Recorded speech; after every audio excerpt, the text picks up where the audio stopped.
أعوذ بالله من الشيطان الرجيم بسم الله الرحمن الرحيم الحمد لله رب العالمين والصلاة والسلام على أشرف الأنبياء والمرسلين وعلى آله وصحبه أجمعين اللهم صل على سيدنا محمد النبي الأمي وعلى آله وسلم تسليما السلام عليكم ورحمة الله تعالى وبركاته.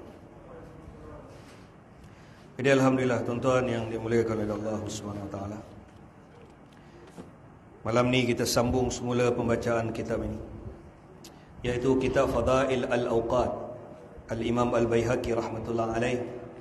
Itu satu bab yang datang menyatakan tentang kelebihan malam nisfu Syaban. Sambungan dia. Abu Muhammad ibni Ubaidillah ibni Yusuf Al-Isbahani telah memberitahu kepada kami Abu Ishaq Ibrahim ibni Ahmad ibni Firas Al-Makki telah memberitahu kami Muhammad ibni Ali ibni Ziyad memberitahu kami Al-Hasan bin Ali radhiyallahu an memberitahu kami Abdul Razak memberitahu kami dari jalur ibni Abi Sabrah mengkhabarkan kepada kami dari Ibrahim ibni Muhammad daripada Muawiyah ibni Abdullah ibni Ja'far dari ayahnya daripada Ali ibni Abi Talib karramallahu wajhah. Kata Ali radhiyallahu an, qala Rasulullah sallallahu alaihi wasallam, "Idza kana lailatul nasfi min Sya'ban faqumu lailataha wa sumu yawmaha fa inna Allah tabaraka wa ta'ala yaqulu ala mustaghfirun fa aghfir lahu ala mustarziqun fa arzuqahu ala sa'ilun fa u'tiyahu ala kadha hatta yatla'ul fajr." Atau kama qala. Sabda Nabi sallallahu alaihi wasallam, apabila malam nisfu Sya'ban telah tiba. Apabila malam nisfu Sya'ban telah tiba, iaitu apabila tiba malam Lailatul Bara'ah, malam ni. Malam nisfu Sya'ban, nama lain dia Lailatul Bara'ah. Rajab, Allah bagi kemuliaan, iaitu malam Isra wal Mi'raj. Sya'ban, Allah beri kemuliaan Sya'ban dengan Lailatul Bara'ah, malam nisfu Sya'ban. Ramadan, Allah beri kemuliaan dengan Lailatul Qadar. Jadi apabila malam nisfu Sya'ban telah tiba, maka bangunlah pada malam harinya. Bangun malam ni. Bangunlah pada malam harinya dan berpuasalah saum pada siang harinya. Besok ni puasa. Tapi bagus hari ni pun puasa. Kalau siapa puasa hari ni, dia lagi bagus. Sebab dia ada dua keadaan. Puasa pada hari ni, malam ni malam nisfu Sya'ban. Jadi ketika urusan hari ini, kita dalam keadaan berpuasa. Tapi kata Nabi sallallahu alaihi wasallam, bila tiba waktu malam, maka bangunlah pada malam harinya dan berpuasalah pada siang harinya. Sunat puasa besok kita puasa. Maka sesungguhnya Allah Subhanahu wa taala telah berfirman, fa inna Allah tabaraka wa taala yaqul, Allah telah berfirman, adakah sesiapa yang meminta ampun untuk aku ampunkan dia. Bila tiba malam Lailatul Bara'at, Allah menyeru, adakah sesiapa yang nak meminta keampunan, nak bertaubat kepada aku ni, nak mohon ampun kepada aku nak ampunkan dia. Adakah yang nak meminta rezeki untuk aku limpahkan dia? Ada tak sesiapa yang ada masalah sempit rezeki dia, nak minta dengan Allah? Kadang-kadang Allah timpakan kita rezeki kita sempit, baik untuk kita. Sebab kalau rezeki kita senang, tangan kita susah nak berdoa. Nak angkat tangan berdoa tu susah, sebab hidup senang. Tapi ada kala Allah Ta'ala bagi hidup kita senang, ada kala Allah bagi hidup kita susah. Ada kala Allah bagi kita harta kita banyak. Kita ada rumah 5-6 biji, ada tanah 20-30 ekar, ada duit, ada harta, itu ini. Tapi ada waktu Allah hilangkan harta kita. Kan ramai orang dulu ada harta, tiba-tiba kita jumpa dah tak ada harta. Dulu ada rumah, ada kenderaan yang hebat, hari ini kita jumpa jalan kaki. Allah uji manusia. Jadi Allah kata Allah timpa ada waktunya Allah sempitkan rezeki seseorang. Allah kata, adakah yang sesiapa nak meminta rezeki kepada aku ni untuk aku limpahkan dia, untuk aku luaskan rezeki dia. Maknanya termasuklah orang, adakah sesiapa di antara manusia ni yang ada banyak hutang dia, yang nak bayar hutang ni susah.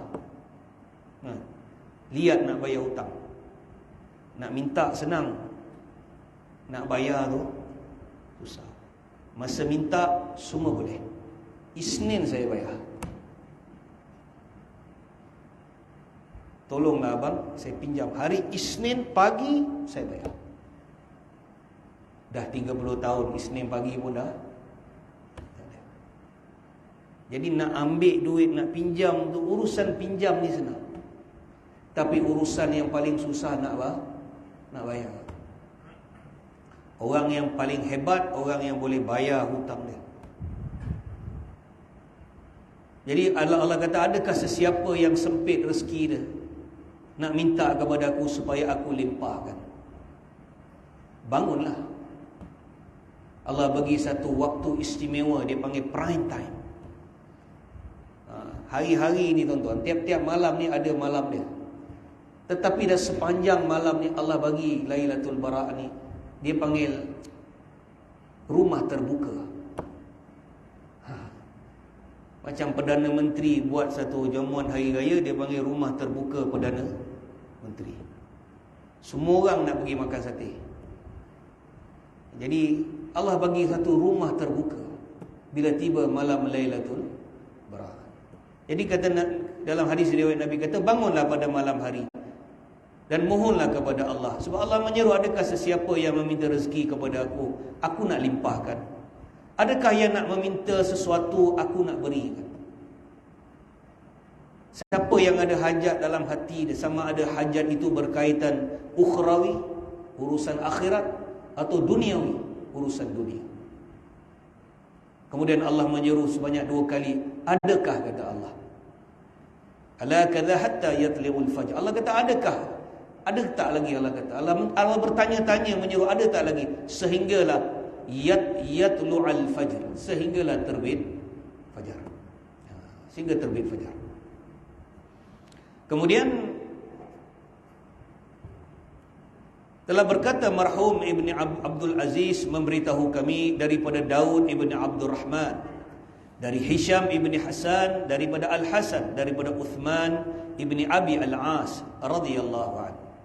Kata Uthman Ibni Abi Al-As, Nabi sallallahu alaihi wasallam bersabda, qala Rasulullah sallallahu alaihi wasallam, idza kana lailatul nasfi min Sya'ban, nada munadin, hal min mustaghfirin فأغفر له هل من سائل فأعطيه فلا يسأل أحد شيئا إلا أعطي إلا زانية بفرجها أو مشركة أو كما قال رسول الله صلى الله عليه وسلم. Nabi sallallahu alaihi wasallam bersabda, "Idza kana lailatul nasfi," apabila tiba malam nisfu Sya'ban, maka diserukan, adakah yang meminta ampun untuk aku ampunkan? Ada tak siapa yang nak istighfar malam ni? Jadi bila Allah bagi tawaran kepada kita, Allah bagi tawaran, jadilah kita hamba yang tawadhu. Janganlah kita jadi hamba yang sombong, kan? Kita pun buat tak tahu. Allah bagi tawaran dekat kita. Jadi ambillah tawaran tu, kan? Allah kata, adakah bila tiba malam nisfu Sya'ban diserukan, adakah yang meminta ampun untuk aku ampunkan? Adakah yang nak meminta untuk aku berikan? Tidaklah seseorang meminta sesuatu pada malam itu melainkan dikabulkan doanya, kecuali, kata Allah, semua yang minta dengan Allah ni Allah bagi. Cuma dalam bab pengkabulan doa ni, dalam penyempurnaan doa ni, dalam hadis yang panjang Nabi menerangkan macam mana Allah kabulkan doa. Minta aja, mohon dan minta. Macam mana Allah nak menyempurnakan doa itu urusan Allah. Kita jangan ajar Allah macam mana nak sempurnakan hajat kita. Kita punya kerja minta aja. Jangan kita dalam doa kita tu kita ajar Allah macam mana nak selesaikan urusan kita. Tak perlu. Kita hanya mohon dengan Allah. Kita hanya mohon dengan Allah. Husnuzan, sangka baik dengan Allah, kita bentangkan keinginan kita. Jadi Allah akan sempurnakan semua doa-doa kita ni. Cuma dalam penyempurnaan doa itu, kata Nabi sallallahu alaihi wasallam, ketika Allah penyempurnakan doa ni terdapat tiga cara Allah sempurnakan doa. Pertama, apabila seseorang itu berdoa, Allah bagi apa yang dia minta. Apa yang dia minta, Allah bagi dia. Allah tunaikan hajat dia dekat dunia ni. Yang kedua, Allah tunaikan, tapi Allah memulai qadar masa tu. Allah tak bagi waktu yang dia nak. Kita kalau doa sekarang kita mau, besok tak mau, malam ni kita nak. Kalau nak hidup, kalau nak harta, sekarang kita nak. Nak kaya, sekarang. Nak senang, sekarang. Semua urusan dunia ni kita nak cepat. Semua nak cepat. Mati je nak lambat. Mati kita nak lambat. Tapi urusan dunia, semua kita nak cepat. Jadi kalau satu orang tu Allah tak tunai, Allah bagi dia, tapi Allah tak bagi dia waktu yang dia nak. Allah memiliki kadar masa dia. Kadang-kadang lepas 3-4 tahun Allah bagi dia. Sehingga kadang-kadang dia lupa yang dia pernah doa minta benda tu. Ada yang Allah tak bagi apa yang dia nak. Allah tukarkan doa itu dengan qada yang buruk tu, Allah jauhkan. Allah menulis tentang qada dan qadar dia. Jika ada berlaku qada yang buruk ke atas dia, disebabkan dia bersungguh-sungguh doa, Allah tebus doa dia. Allah jauhkan keburukan yang telah Allah takdirkan. Allah ubah sekehendak dia. Jadi malam ni adalah malam urusan lahzat, urusan pentadbiran kerajaan di langit. Tak ada siapa pun yang kat bumi ni yang lebih maklum apa yang sebenarnya berlaku kat atas, melainkan berita yang dikhabarkan kepada Nabi sallallahu alaihi wasallam. Jadi urusan lahzat, urusan kerajaan di langit. Qada dan qadar urusan manusia ni Allah tulis. Allah perintahkan para malaikat, Allah perintahkan kalam untuk menulis di atas lauhul mahfuz. Dan Allah ubah setiap tahun itu, diubah urusan itu mengikut kehendak Allah Subhanahu wa taala. Tetapi dia ada berkaitan dengan amalan hamba itu. Jadi amalan kita hari ini sepanjang ni akan naik. Sepanjang bulan Syaban ni akan naik. Ba'da asar, selepas asar. Setiap hari Isnin dan Khamis. Dan kita masuk bulan Syaban, ba'da asar amalan itu dibawa naik. Jika amalan itu baik, maka keputusan kerajaan di langit pun baiklah untuk kita. Jadi hari ini kita nak supaya dalam bulan Syaban ni amalan kesolehan orang-orang Islam majoriti dibawa naik ke langit. Jadi kita tak boleh memandang rendah amal-amal seseorang. Walaupun satu orang ahli maksiat, kita tahu dia sepanjang masa kita tahu dia ni ahli maksiat, kita tahu dia fasik. Tapi tiba-tiba bila masuk bulan Syaban, kita tengok dia datang masjid. Dia pun solat beberapa waktu yang dia dapat. Dia pun mungkin duduk baca Yasin. Kita tak boleh pandang dia dengan pandangan kerendahan. Walaupun hari-hari kita beramal, walaupun hari-hari kita baca Yasin, hari-hari baca Quran. Hati-hati. Jangan kita pandang ahli maksiat ni yang datang kepada Allah dengan pandangan kerendahan. Itu sebab Syekh Abdul Qadir Al-Jilani rahmatullah alaih,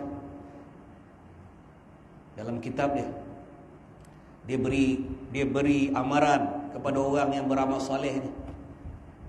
Orang yang rajin amal soleh ni, Syekh Abdul Qadir Jalani beri amaran.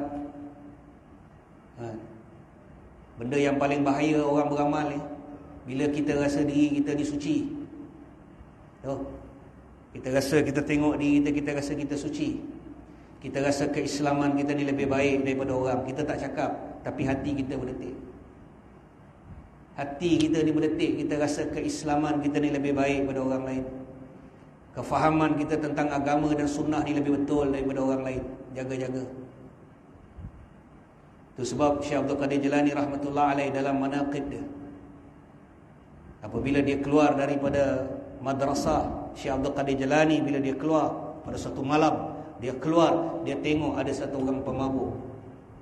Masyhur kisah ni. Dia tengok satu orang pemabuk tidur dekat depan madrasah tu, dah mabuk dah. Tapi Islam. Bila Syekh Abdul Qadir Jilani keluar, dia nampak Syekh Abdul Qadir dalam keadaan mabuk. Dia tengok Syekh Abdul Qadir Jilani. Syekh Abdul Qadir Jilani lalu dengan pengikut-pengikut dia. Bilangan pengikut dia ramai, bukan ratusan tapi ribuan orang. Masyahid. Syekh Abdul Qadir Jilani dia Sultanul Awliya. Setiap zaman itu, kata para ulama, daripada hari Allah ciptakan bumi ini sehingga hari kiamat hanya ada 25 Sultanul Awliya. 24 telah berlalu, tinggal satu lagi. Dan dalam 24 tu salah seorang dia adalah Syekh Abdul Qadir Al-Jilani. Bila Syekh Abdul Qadir Jilani lalu aja, tiba-tiba pemabuk tu panggil dia. Pemabuk tu panggil, "Ya Abdul Qadir." Dalam keadaan mabuk tu dia panggil, "Ya Abdul Qadir." Syekh Abdul Qadir Jilani berhenti. Dia tak panggil Syekh Abdul Qadir Jilani Hadrat Sahab, Maulana Sahab. Sahab ini. Dia panggil nama saya, "Eh Abdul Qadir." Kita tak panggil, kita kata Hadrat Sahab, Maulana Sahab, Imam Sahab, ya Sayyidi, ya Syekh. Dia tak panggil. Dia terus panggil dengan nama dia, "Ya Abdul Qadir." Syekh Abdul Qadir Jilani berhenti. Syekh Abdul Qadir Jilani kata, "Naam." Ya. Dia kata, "Ya Abdul Qadir, hal Allah qadirun?" Dia tanya Abdul Qadir, "Hal Allah qadirun?" Nama dia Abdul Qadir. Dia tanya, "Ya Abdul Qadir, hal Allah qadirun?" Apakah Allah itu berkuasa? Syekh Abdul Qadir Jilani diam.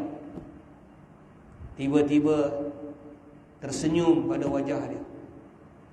Dia kata, "Naam, Allah qadir." Syekh Abdul Qadir Jilani jawab macam tu, "Naam, ya. Allah qadir." Dia jawab, senyum wajah dia, gembira. Kemudian pemabuk tu kata, "Ya Abdul Qadir." Syekh Abdul Qadir kata, "Naam, hal Allah qadirun?" Apakah Allah itu berkuasa? Tiba-tiba wajah Syekh Abdul Qadir Jilani itu berubah. Dia tak senyum. Wajah dia jadi takut. Dia kata, "Naam, Allah qadir. Allah berkuasa." Dia tak berjalan, dia diam. Kemudian dia panggil lagi, "Ya Abdul Qadir, hal Allah qadir?" Waktu tu Syekh Abdul Qadir Jilani tak jawab. Tiba-tiba dia menangis. Dan terus dia sujud ke atas tanah. Dalam keadaan dia menangis, dia jawab, "Naam, Allah qadir." Jadi anak-anak murid yang ikut dia, anak-anak murid ni jadi kagum, jadi hairan. Tiba-tiba Syekh Abdul Qadir Jilani bangun daripada sujud dia. Syekh Abdul Qadir Jilani panggil khadam dia. Dia kata, "Au, mari sini." Dia kata, "Kau pergi dekat pemabuk ni, engkau pergi mandikan dia. Pergi bawa dia masuk madrasah, mandikan dia, bersihkan mulut dia, pakaikan dia pakaian yang baru, bagi dia makanan yang baik, sebab Allah telah takdirkan dia untuk jadikan dia seorang wali. Allah telah takdirkan dia untuk jadikan dia seorang wali." Jadi anak murid kata, "Hadrat Sahab, ye kya hai?" "Hadrat Sahab, tuan, apakah hikmah daripada peristiwa ini? Kami tak faham." Seorang cakap, Ya Abdul Qadir, Abdul Qadir, Abdul Qadir. Tuan jawab, Naam, Allah Qadir. Satu kata, Ya Abdul Qadir, Abdul Qadir, Abdul Qadir. Tuan jawab, Naam, Allah Qadir. Allah Qadir, Allah Qadir. Kami tak faham. Satu pemabuk telah tanya Tuan, dan Tuan telah jawab 3 soalan dengan 3 wajah yang berbeza. Dan penghujung dia, satu pemabuk telah menyebabkan Tuan menangis. Kami tak faham. Ya kiai. Syekh Abdul Qadir rahmatullah alaih beritahu, ketika dia tanya aku soalan yang pertama, Ya Abdul Qadir, hal Allah qadir? Dia kata, wahai Abdul Qadir, maksud dia tanya aku, wahai Abdul Qadir, adakah Allah berkuasa mengampunkan dosa aku? Adakah Allah berkuasa untuk ampunkan aku, satu orang pemabuk macam aku ni? Bolehkah Allah ampunkan aku? Jadi Syekh Abdul Qadir rahmatullah beritahu, aku jawab dengan penuh kegembiraan. Aku jawab, tapi aku jawab dengan kegembiraan. Sebab aku suka kalau dia ingin bertaubat kepada Allah. Maka aku jawab, Allah Qadir. Kemudian dia tanya aku soalan yang kedua, Ya Abdul Qadir, hal Allah Qadir? Wahai Abdul Qadir, adakah Allah berkuasa menukarkan aku yang mabuk ini, mengampunkan aku dan menjadikan aku seperti Abdul Qadir? Allah Qadir? Bolehkah Allah buat begitu? Maka aku terperanjat, kata Abdul Qadir. Ku jawab, Allah Qadir. Allah berkuasa untuk tukarkan satu orang pemabuk menjadi seperti Abdul Qadir Al-Jilani. Kemudian soalan dia yang ketiga, itulah yang menggegarkan hati aku. Itulah soalan yang menakutkan aku apabila dia kata, Ya Abdul Qadir, hal Allah qadir? Wahai Abdul Qadir, apakah Allah berkuasa menukarkan aku seperti Abdul Qadir dan jadikan Abdul Qadir pemabuk seperti aku? Boleh tak? Dia kata, Allah jadikan aku seperti Abdul Qadir, kemudian Allah tukarkan Abdul Qadir jadi seorang pemabuk. Waktu itu aku menangis dalam ketakutan. Aku jawab, Naam, Allah Qadir. Allah berkuasa menukarkan engkau bertukar seorang pemabuk jadi seperti Abdul Qadir, dan Allah berkuasa menukarkan Abdul Qadir jadi seorang pemabuk. Jadi berhati-hati dalam menyelusuri kehidupan beramal agama. Berhati-hati. Berhati-hati dan jaga hati kita. Jadi tengok hati kita ni. Jangan kita rasa suci. Jangan kita merasakan kefahaman agama kita ni lebih baik pada orang. Istighfar. Istighfar. Jadi kata Nabi sallallahu alaihi wasallam, Allah kata apabila tiba malam nisfu Sya'ban, maka diserukan, adakah yang meminta ampun untuk aku ampunkan? Adakah yang meminta untuk aku berikan, kata Allah. Ada tak siapa-siapa nak aku nak bagi, kata Allah. Tidaklah seseorang meminta sesuatu pada malam itu melainkan dikabulkan kecuali seorang penzina dan musyrik. Jadi pada malam ni, balik kepada bab doa, ada yang Allah tukarkan keburukan. Dia doa sungguh-sungguh, Allah tak bagi dia semua, tapi Allah terima doa dia. Allah tukarkan keburukan dia menjadi kebaikan. Dan akhir sekali dia minta dengan Allah semua doa yang banyak. Ada sebahagian yang Allah kabulkan, sebahagian lagi Allah simpan untuk bahagian di akhirat. Sehingga kata Nabi sallallahu alaihi wasallam, apabila manusia di akhirat itu melihat doa-doanya dikabulkan dan ada doa yang Allah simpan untuk dia di akhirat sehingga terkeluar daripada kalam mulut dia, alangkah baiknya kalau semua doa-doa kita ni Allah kabulkan, Allah simpan dekat akhirat. Dunia tak payah bagi, simpan dekat akhirat. Tapi manusia ni sifat dia, kita nak cepat, kita nak dunia. Kalau boleh semua bagi dekat dunia.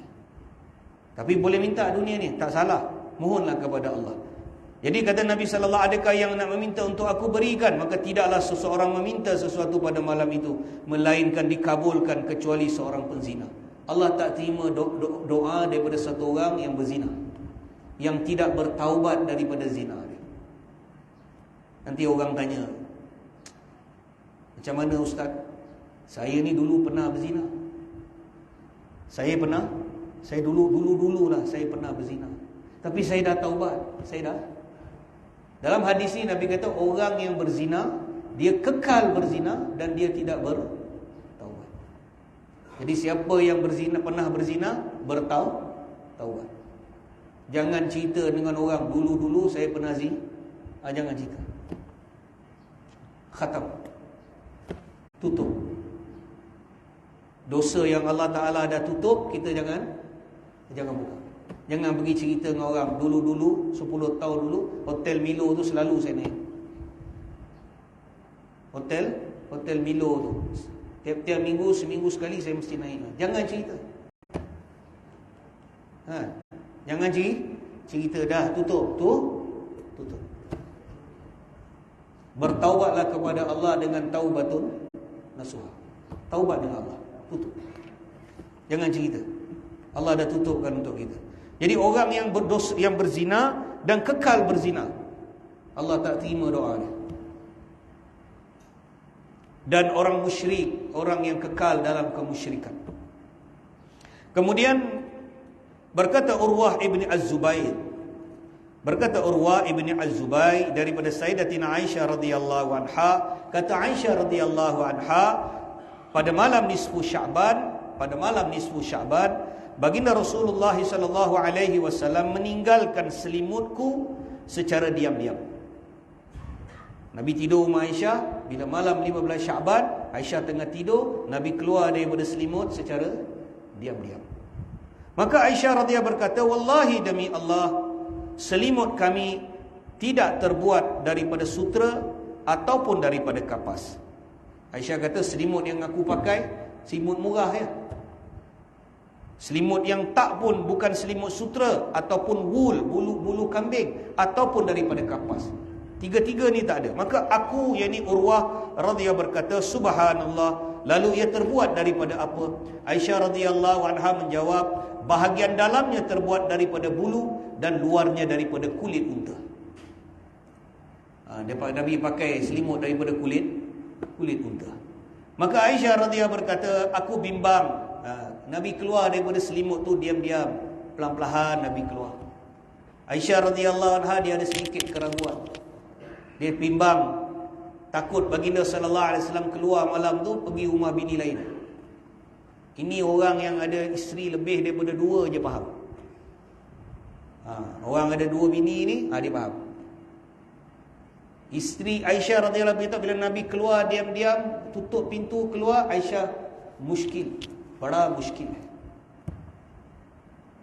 Nabi nak bagaimana? Apa hal keluar diam-diam, tutup pintu, pelan-pelan keluar. Maka Aisyah berkata, aku bimbang baginda sallallahu alaihi wasallam mendatangi isteri yang lain. Aku takut Nabi nak pergi rumah bini lain. Lalu aku bangkit, aku bangun dan mencari-cari Nabi sallallahu alaihi wasallam di dalam bilikku. Tiba-tiba kakiku terpijak, kaki baginda sallallahu alaihi wasallam yang sedang sujud. Aisyah tak nampak Nabi semayang. Tengok-tengok Nabi tak ada dalam selimut. Aisyah berkata mungkin Nabi keluar. Dalam kegelapan Aisyah cari, tiba-tiba dalam gelap terpijak kaki Nabi. Rupanya Nabi sallallahu alaihi wasallam sedang sujud. Maka aku mendengar baginda sallallahu alaihi wasallam mengucapkan suatu doa yang mana Nabi sallallahu alaihi wasallam baca.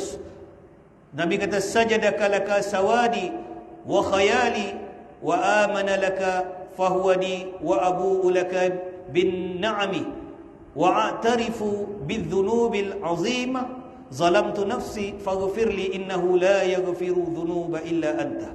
Nabi kata, sepertinya tubuh dan mindaku ni sujud kepadamu, hatiku beriman kepadamu ya Allah. Aku mengakui nikmat-nikmatmu dan aku mengiktiraf segala kesalahanku yang sangat besar. Aku telah menzalimi diriku sendiri. Ampunkanlah aku, tiada yang mengampuni dosaku melainkan kamu. Aku berlindung dengan kemaafanmu daripada hukumanmu, dengan rahmatmu daripada azabmu, dengan redamu daripada kemurkaanmu. Aku berlindung denganmu daripadamu. Aku tidak dapat memenuhi pujian untukmu ya Allah sebagaimana engkau memuji kepada dirimu sendiri. Maka baginda sallallahu alaihi wasallam terus melakukan salat sambil berdiri dan duduk hingga terbit fajar. Nabi semayang sepanjang malam. Maka pada pagi harinya kaki baginda sallallahu alaihi wasallam telah bengkak-bengkak. Aku mengurutnya, kata Aisyah. Aku urut kaki Nabi. Aku tengok kaki Nabi bengkak. Sebab Nabi semayang daripada awal malam hingga fajar. Bengkak kaki, berdiri lama. Maka aku mengurut-ngurut kaki Nabi sallallahu alaihi wasallam.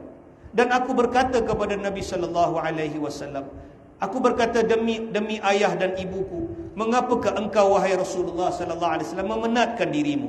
Bukankah Allah telah mengampunkan dosa tuan yang terdahulu dan yang terkemudian? Maka baginda Rasulullah sallallahu alaihi wasallam menjawab, bala ya Aisyah, afala akunu abdan syakura? Hal tadrina ma fi hadhihi al-lailah? Nabi kata, benar wahai Aisyah, namun tidakkah aku mesti menjadi hamba yang bersyukur? Tahukah engkau apakah yang berlaku pada malam tadi? Nabi kata, tahu tak apa yang berlaku malam tadi? Tahu tak kenapa aku semayang daripada awal malam hingga fajar? Aisyah berkata, apakah yang telah berlaku pada dirimu wahai Rasulullah sallallahu alaihi wasallam? Maka kata Nabi sallallahu alaihi wasallam, fiha ay yuktaba kullu mauludin min bani Adam fi hadhihi as-sanah wa fiha ay yuktaba kullun halikin min bani Adam fi hadhihi as-sanati wa fiha turfa'u a'maluhum wa fiha tanzilu arzaquhum. Artinya pada malam tadi dituliskan manusia-manusia yang akan dilahirkan pada tahun ini. Dituliskan nama manusia-manusia yang akan dilahirkan pada tahun ini. Pada malam tadi telah dituliskan manusia-manusia yang akan meninggal dunia pada tahun ini. Pada malam tadi diangkat seluruh amalan umat ini. Pada malam tadi diturunkan rezeki-rezeki buat mereka. Aisyah radhiyallahu berkata, wahai Rasulullah sallallahu alaihi wasallam, tiada siapa yang akan masuk syurga melainkan dengan rahmat Allah. Baginda sallallahu alaihi wasallam menjawab, ma min ahadin yadkhulul jannah illa bi rahmatillah. Tiada siapa yang masuk ke syurga melainkan dengan rahmat Allah Subhanahu wa taala. Aisyah radhiyallahu berkata, tidak juga baginda sendiri. Maka baginda sallallahu alaihi wasallam meletakkan kedua tangannya di kepala Aisyah dan bersabda, wala ana alla ayyataghammadani Allahu minhu bi rahmati. Tidak juga aku, kata Nabi, melainkan Allah telah melimpahkan rahmat dan kurniaannya kepadaku. Baginda sallallahu alaihi wasallam mengulanginya sebanyak 3 kali. Jadi malam yang Nabi sallallahu alaihi wasallam bangun, yang Aisyah radhiyallahu meriwayatkan kisah ini, kata para ulama, ia berlaku, kata Imam Al-Baihaqi, ia berlaku pada malam 15 Syaban.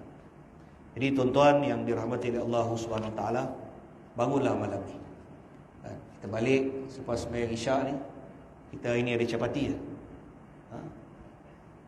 Lepas sembahyang, kita makan capati betul-betul. Kita balik, kita ambil wudu, kita selesaikan witir kita. Kita tidur dengan niat untuk bangun tahajud. Tuan-tuan bangunlah. Sunat kita bangun malam ni, mandi. Bangun, mandi. Kemudian wudu, pakailah wangian dan solatlah. Solat sekurang-kurangnya 2 rakaat. Kuliah kul wallah pun tak apa, sembahyang. Tapi kata Wahab bin Munabbih rahmatullah alaih, barang siapa yang solat 12 rakaat. Barang siapa yang solat 12 rakaat. Kata Wahab bin Munabbih rahmatullah alaih, barang siapa yang solat 12 rakaat tanpa diselangi dengan berkata-kata. Maknanya 12. Kemudian dia memohon, dia berselawat ke atas Nabi sallallahu alaihi wasallam. Dia memuji Allah dan berselawat ke atas Nabi. Kemudian dia berdoa kepada Allah, apa saja yang dipohon pasti dikabulkan. Itu kata Wahab bin Munabbih rahmatullah alaih. Jadi kalau kita bangun, kita selesaikanlah hak tahajud dulu. kita bangun semayang tahajud 2 rakaat. Kemudian kita buat lagi 2, taubat, mohon ampun kepada Allah. Kemudian kalau kita ada kekuatan, kita buatlah semayang hajat 12 rakaat. Dan kemudian kita tutuplah dengan doa. Itulah waktu doa yang panjang, dan kita gunalah masa tu untuk mengambil masa yang banyak untuk berdoa. Tuan-tuan mohonlah, sama ada urusan dunia maupun akhirat kita. Mudah-mudahan Allah Subhanahu wa taala terima amal kita pada malam ini, insya-Allah. A'udzubillahi minasyaitonirrajim. Bismillahirrahmanirrahim. Alhamdulillahirabbil alamin wassalatu wassalamu ala asyrafil anbiya'i wal mursalin wa ala alihi wa sahbihi ajma'in. Allahumma salli ala Zaina Muhammadin nabiyil ummi wa ala alihi wa sallima taslima. Allahumma barik lana fi Sya'ban, Allahumma barik lana fi Sya'ban wa ballighna Ramadan. Allahumma barik lana fi Sya'ban wa ballighna Ramadan. Allahumma barik lana fi Sya'ban wa ballighna Ramadan. Rabbana atina fid dunya hasanah wa fil akhirati hasanah wa qina adzabannar. Allahumma inna nas'aluka min khairi ma sa'alaka minhu nabiyyuka Muhammad sallallahu alaihi wasallam wa na'udzubika min syarri ma sta'adzaka minhu nabiyyuka Muhammad sallallahu alaihi wasallam wa antal musta'an wa alaikal balagh wa la haula wa la quwwata illa billahil aliyil azim. Subhana rabbika rabbil izzati amma yasifun wa salamun alal mursalin walhamdulillahi rabbil alamin. Assalamualaikum warahmatullahi taala wabarakatuh.